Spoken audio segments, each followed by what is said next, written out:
मला असं वाटतं की अतिशय खेदजनक आहे की अशा प्रकारे धर्माचा वापर करून शरद पवारांचा पक्ष, उद्धव ठाकरेंचा पक्ष आणि काँग्रेस हे या ठिकाणी वोट जिहाद करतायत।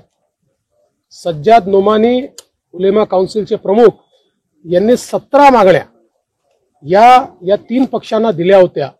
या मागण्या देखील इतक्या भयानक आहेत। 10% आरक्षण मुस्लिमांना द्या।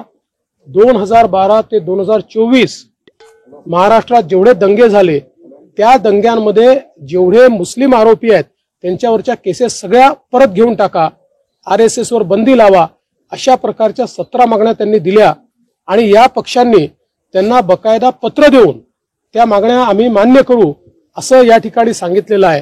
आणि आता ते सज्जाद नोमानी सांगतायत, अपील करतायत आणि सांगतायत वोट जिहाद करा। ते म्हणतात आमच्या वोट जिहादचे आला सिपसलार हे शरद पवार आहेत, आमचे सिपसलार हे उद्धव ठाकरे आहेत, नाना पटोले आहेत, राहुल गांधी आहेत। निवडणुकीमध्ये इतकं लांगुल चालन या देशाच्या इतिहासामध्ये आम्ही बघितलं नव्हतं।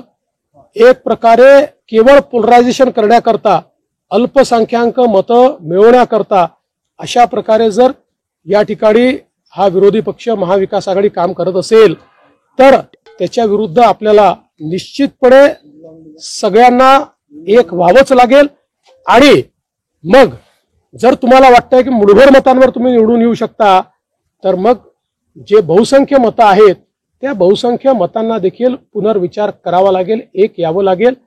आणि याहीपेक्षा भयानक आज नोमानींचा दुसरा व्हिडिओ आलेला आहे, ज्या व्हिडिओमध्ये ते असं म्हणतात की काही लोकांनी लोकसभेत, काही मुस्लिम समाजाच्या लोकांनी लोकसभेमध्ये भाजपला मतदान केलं, ते शोधून काढा आणि त्या लोकांचा दानापाणी बंद करा आणि त्यांना सोशल बायकॉट करा। आणि हे स्वतःला सेक्युलर म्हणवणारे लोक आज त्याबद्दल एक शब्दही बोलत नाही। ही जी एक प्रकारचे एक्स्ट्रीम पोलरायझेशन करण्याचा प्रयत्न हा जो काही महाविकास आघाडी करते त्याला आम्ही निश्चितपणे उत्तर देऊ।